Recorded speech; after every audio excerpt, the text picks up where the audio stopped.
अनादिकाल से संसार का प्रत्येक प्राणी अपने वास्तविक स्वरूप को न जानने के कारण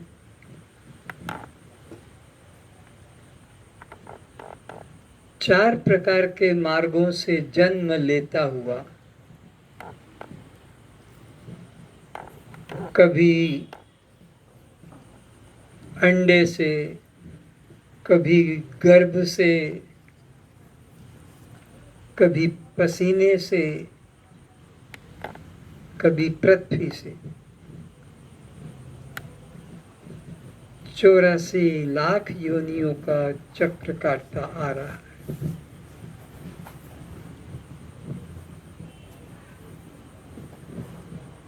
संसार में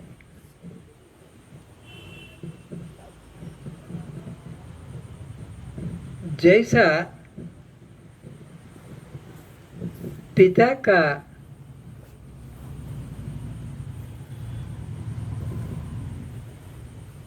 गोत्र होता है, वही पुत्र का भी गोत्र चलता है, या पति का जो गोत्र होता है वो पत्नी का भी चलता है। ये सहज नियम है। समाज स्वीकृत है। अपने पिता की टाइटल पाने के लिए कोई सभा का आयोजन नहीं करना पड़ता है, जाति का भी ग्रहण करने के लिए कुछ करना नहीं पड़ता।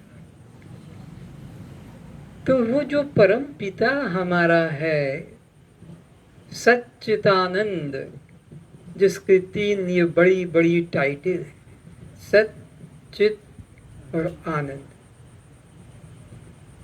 और हम उसके संतान हैं। तो सहज रूप में हमारा तो यह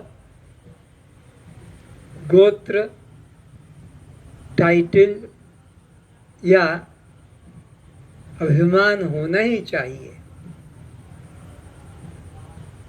जैसे लोग कहते हैं मैं क्षत्रिय की संतान हूं, मैं पंजाबी की संतान हूं, तो मैं ब्रह्म की संतान हूं। इस अभिमान में हमें क्या करना पड़ता है? कुछ नहीं।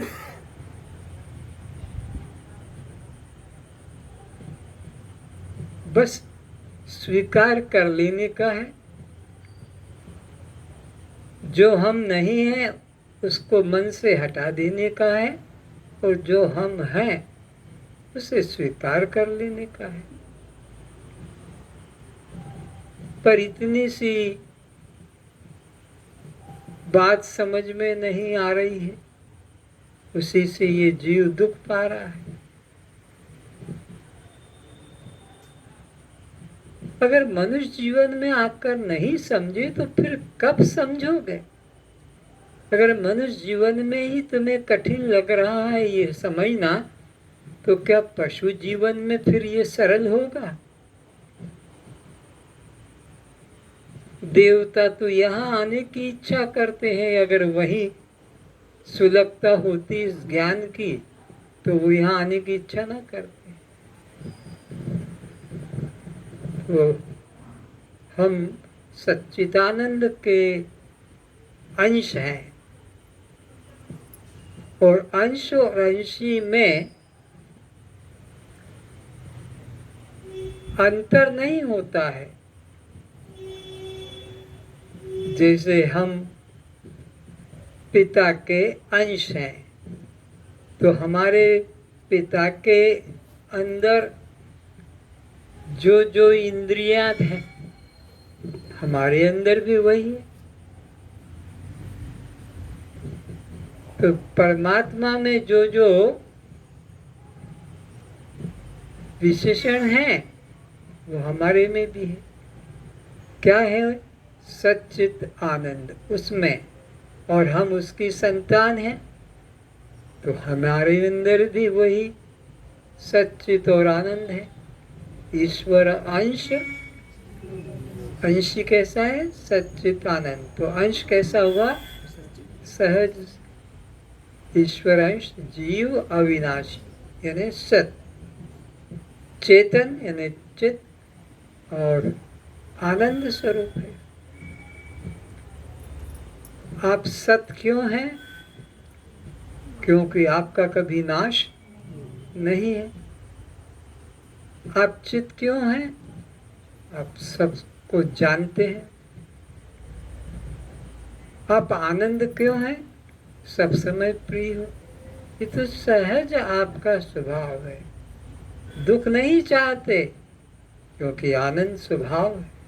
मूर्ख कहलाना पसंद नहीं करते क्योंकि चित्त हमारा स्वभाव है।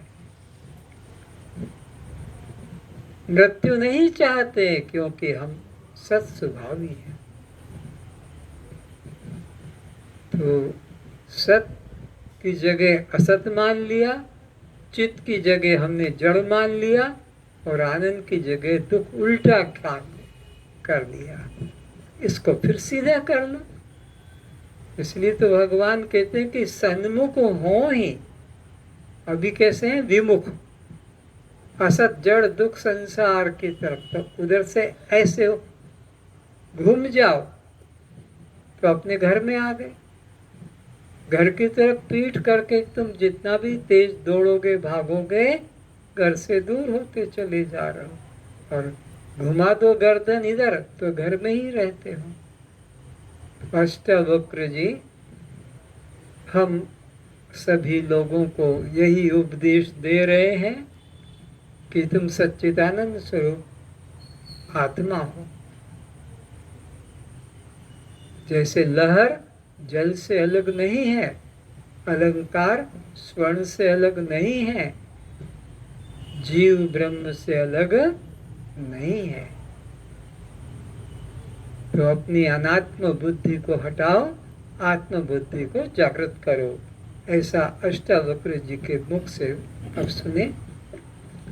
सर्वभूतेषु चात्मानं सर्वभूतानि चात्मानि विज्ञाय निरहंकारो निर्ममस्त्वं सुखी भव।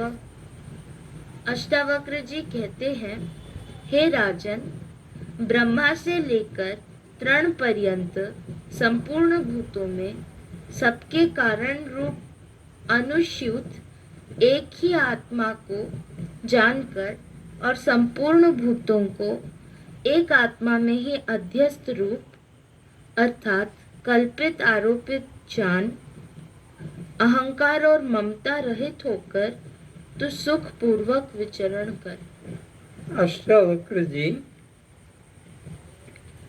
बता रहे हैं कि जो कुछ भी दिखाई पड़ रहा है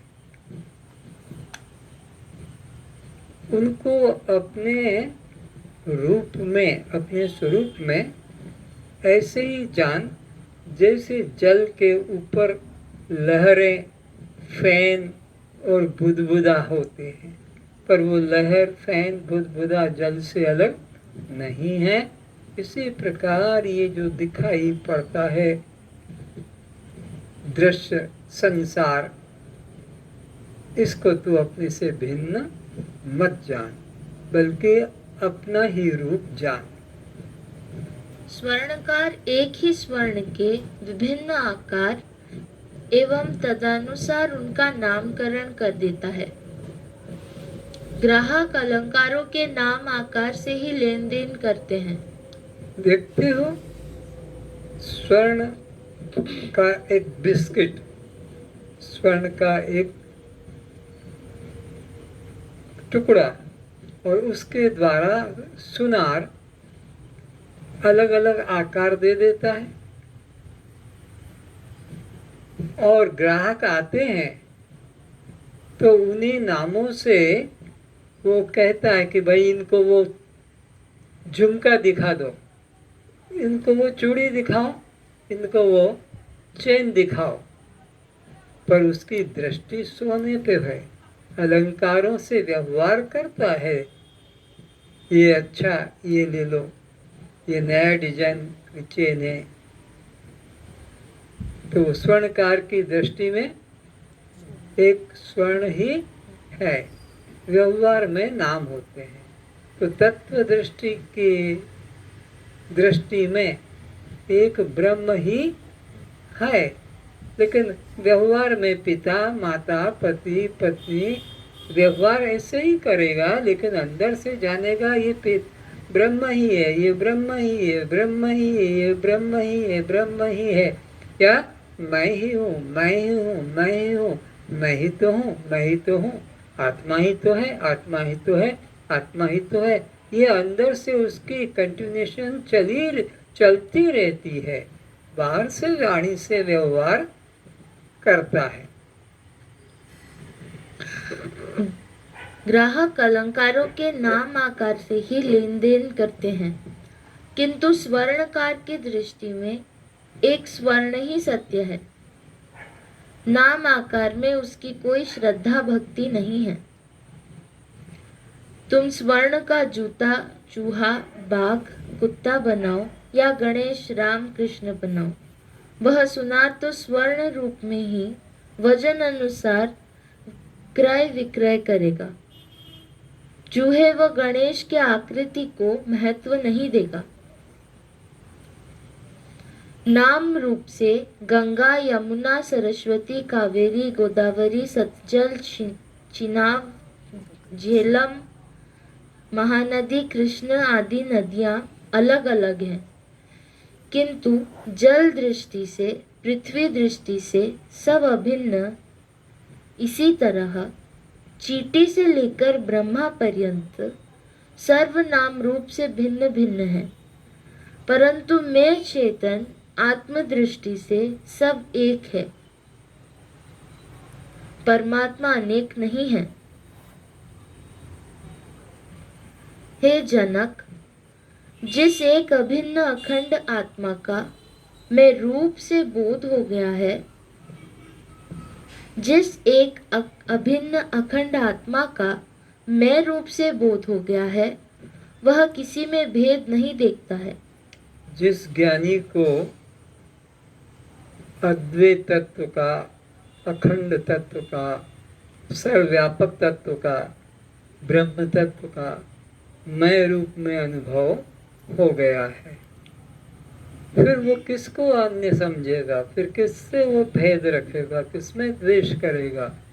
फिर उसकी दृष्टि में कुछ अन्य नहीं। जिसने एक अखंड ब्रह्म का मैं रूप से, आत्म रूप से, चैतन्य रूप से अनुभव कर लिया, फिर उसकी जहाँ भी दृष्टि पड़ती वो अपने को, दर्पण में जहाँ भी तुम जिसके घर में भी जाओगे, दर्पण में देखोगे तो तुम ही नजर आओगे। घर किसी का हो, राजा महाराजा का हो कि कोई साधु सन्यासी का हो कि कोई गरीब आदमी का, जिसके घर में दर्पण में तुम देखोगे तुम ही नजर आओगे।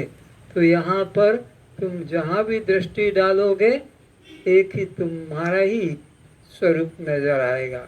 तो ज्ञानी व्यक्ति जिसने परमात्मा को मैं रूप से जान लिया, उसकी दृष्टि में फिर कोई अन्य भेद नहीं रहता कि ये और है और मैं और हूँ।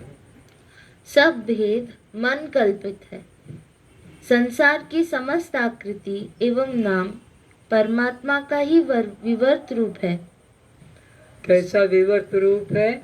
जैसे कि आपके स्वर्ण के ही नाना अलंकार, तो ये विवर्ती वस्तु अपने मूल उपादान कारण से भिन्न नहीं होती है, लेकिन जो परिणामी वस्तु है वो अपने मूल उपादान को खो देती है। जैसे धान से चावल बन गया, तो अब ये चावल अपने मूल उपादान स्वरूप में जा नहीं सकता। ये दूध से घी बना दिया, तो ये घी वापस दूध के रूप में जा नहीं सकता। तो ये ऐसे ही ये सृष्टि जो है ये परमात्मा का विवर्त रूप है, यानी कुछ बदला नहीं।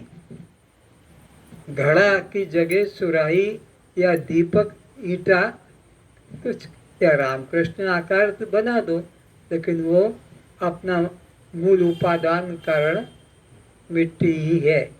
तो इसी प्रकार यहाँ ये सारी सृष्टि ब्रह्म का ही विवर्त रूप है।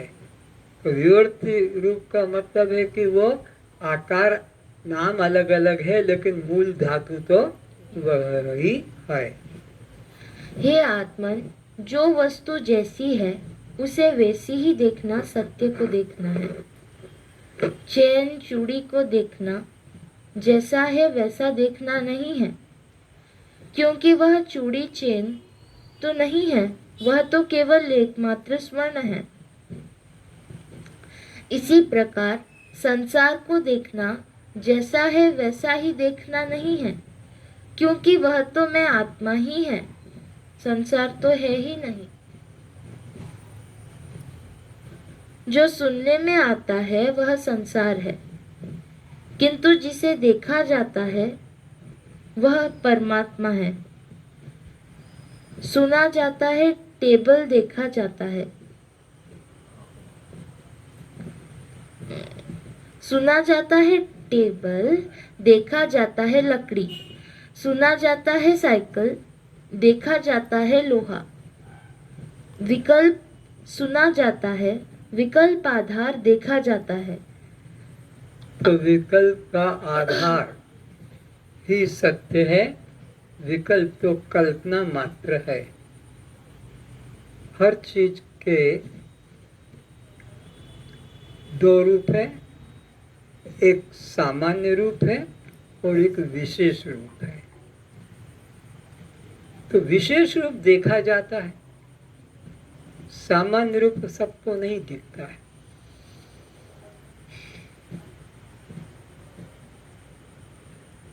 आपको कुर्सी टेबल दिखते हैं, ये विशेष रूप है, पर लकड़ी जो सामान्य रूप है वो नहीं दिखती है। अलग अलग कपड़े दिखते हैं, पर आपको सामान्य जो रूप है सूत वो नहीं दिखता है। अलग अलग अलंकार दिखते हैं, पर उसका जो सामान्य रूप है वो स्वर्ण नहीं दिखता है।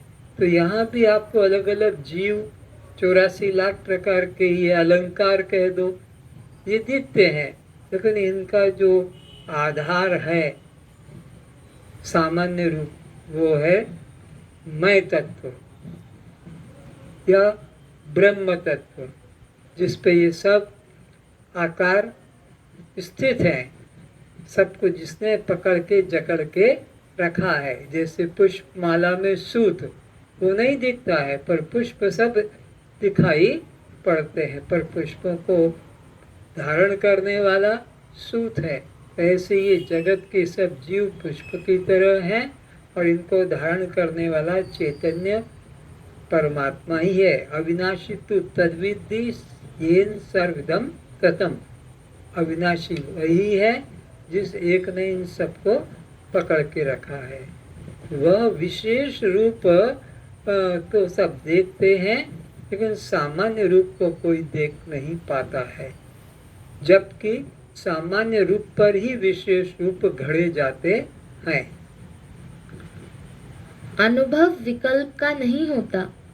अनुभव तो विकल्प के आधार अधिष्ठान वस्तु का होता है। अस्तु, यहाँ एक परमात्मा, आत्मा, मैं, ब्रह्म, भगवान के अतिरिक्त कुछ अन्य नहीं है। नेह नानास्ति किंचन। जब आत्मज्ञान हो जाता है तब मैं शरीर हूँ और शरीर मेरा है। इस प्रकार अहमता ममता शेष नहीं रहती है।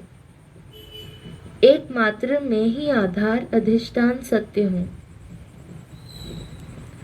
मेरा आदि मध्य व अंत में समान अस्तित्व रहता है।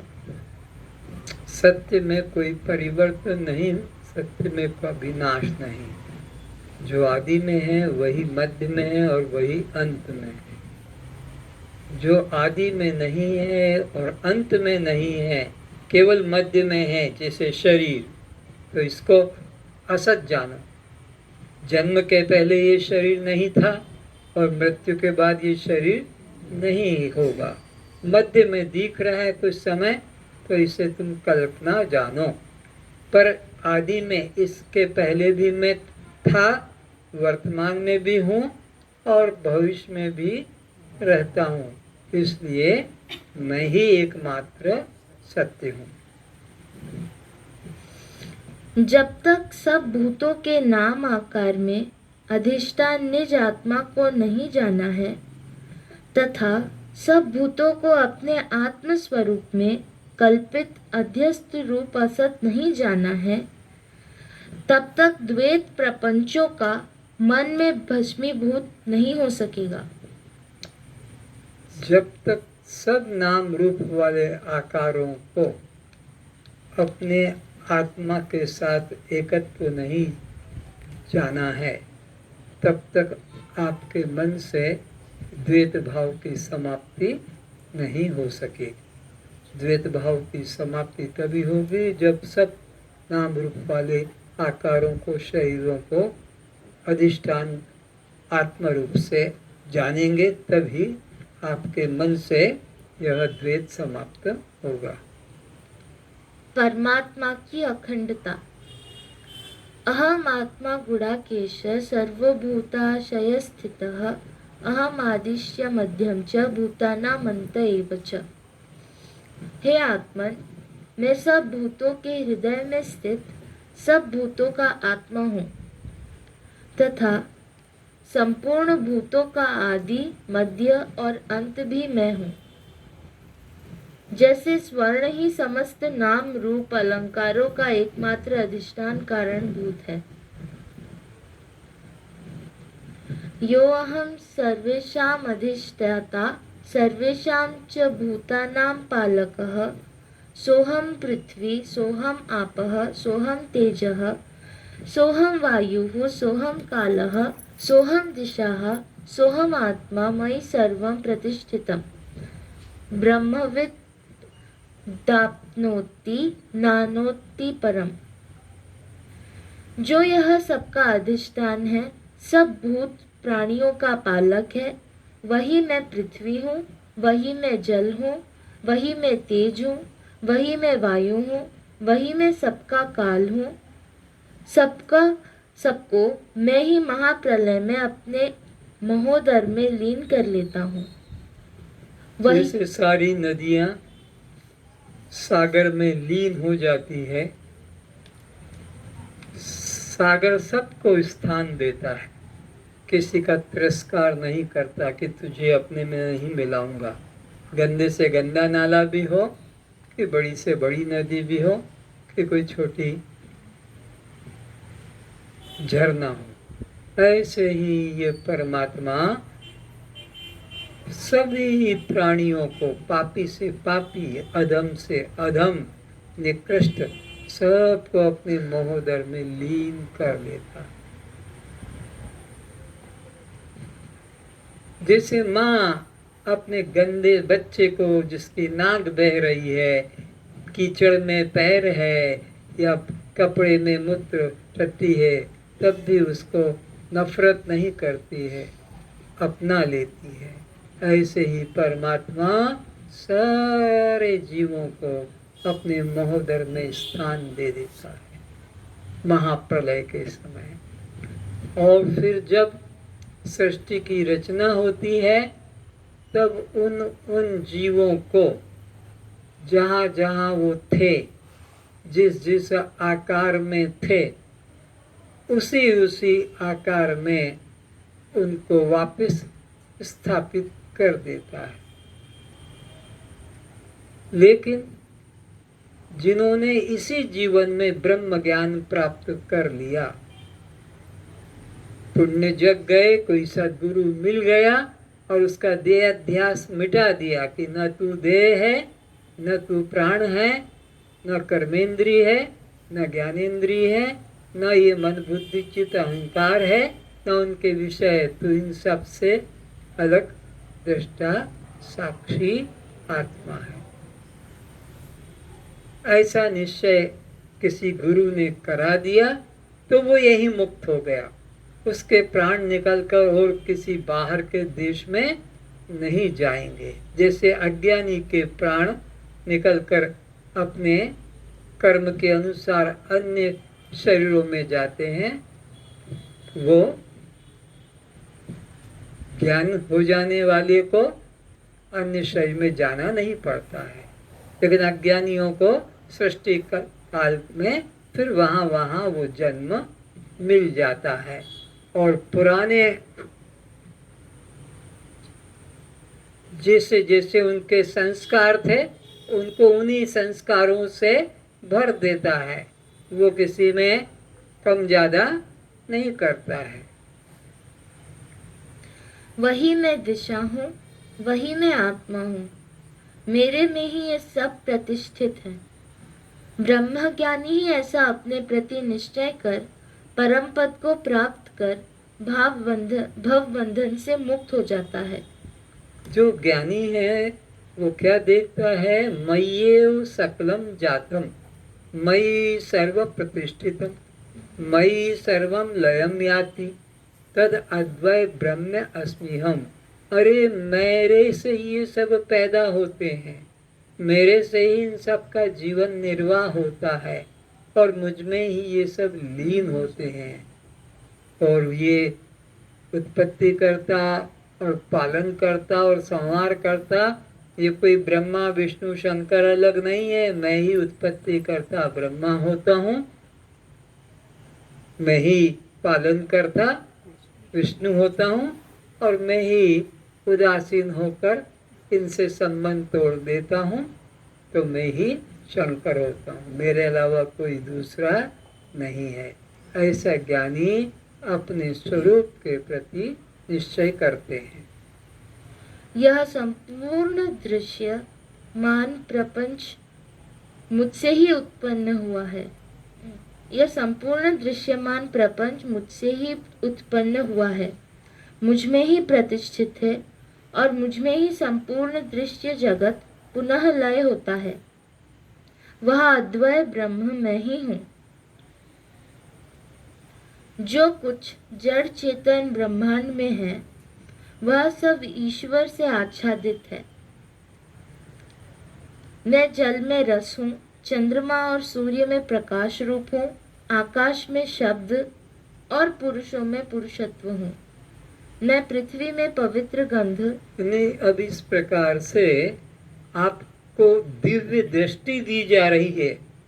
अष्टावक्र जी इस तरह से आपको दिव्य दृष्टि प्रदान करते हैं कि मुझे तुम देखो, जल में मैं रस हूँ, सूर्य में मैं ही तेज हूँ, चंद्रमा में मैं ही शीतल हूँ, अन्न में मैं ही जीवन हूँ, ताकि तुम्हें ये वो कि जिसको तुम छू रहे हो, दृष्टि से देख रहे हो, उपयोग ले रहे हो, वो एक ब्रह्म के अलावा दूसरा कुछ भी नहीं है, ये समझा रहे हैं।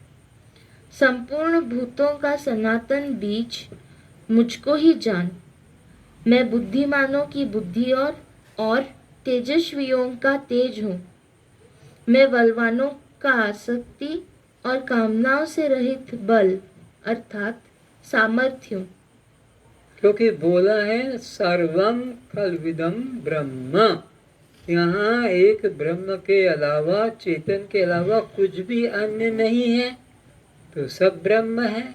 तू भी ब्रह्म है, मैं भी ब्रह्म हूँ, और मैं और तू ये दोनों नहीं है, केवल एक चेतन तत्व है।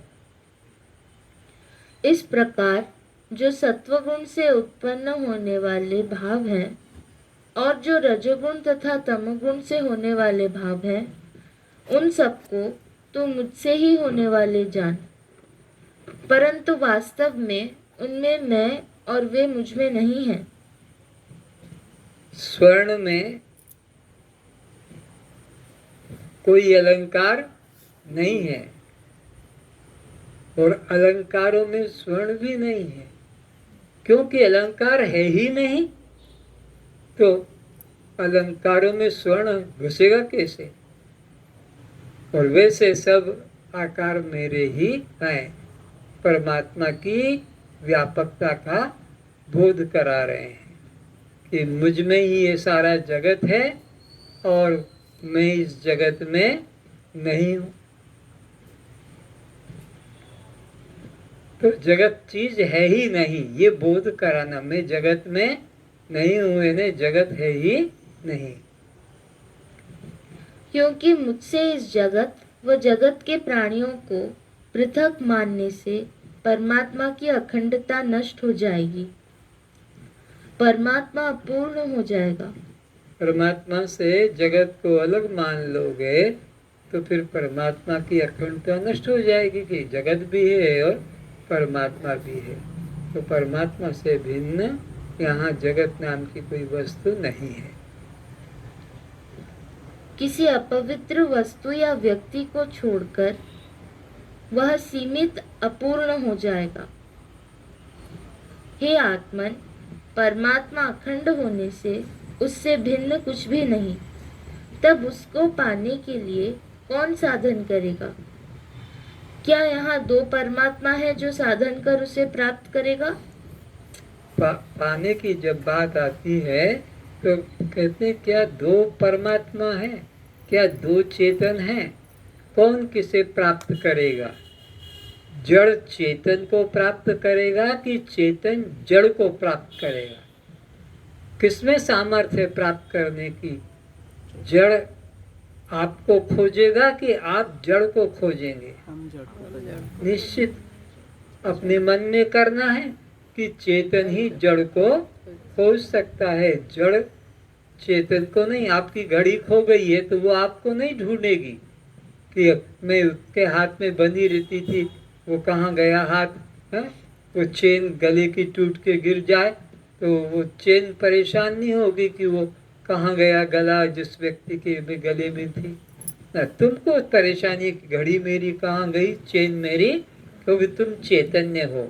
तो दो चेतन होंगे तब एक दूसरे चेतन को प्राप्त करेगा। पर चेतन तो एक है, आत्मा तो एक है। दो आत्मा होती तो एक आंख बंद करके बैठ जाती और दूसरी आत्मा सामने खड़ी हो जाती, पर ऐसा तो नहीं, आत्मा तो एक है। इसलिए कौन किसे प्राप्त करेगा? इसी तरह परमात्मा को प्राप्त करने के लिए साधन की आवश्यकता नहीं है, क्योंकि वह जीव से सदा अभिन्न है।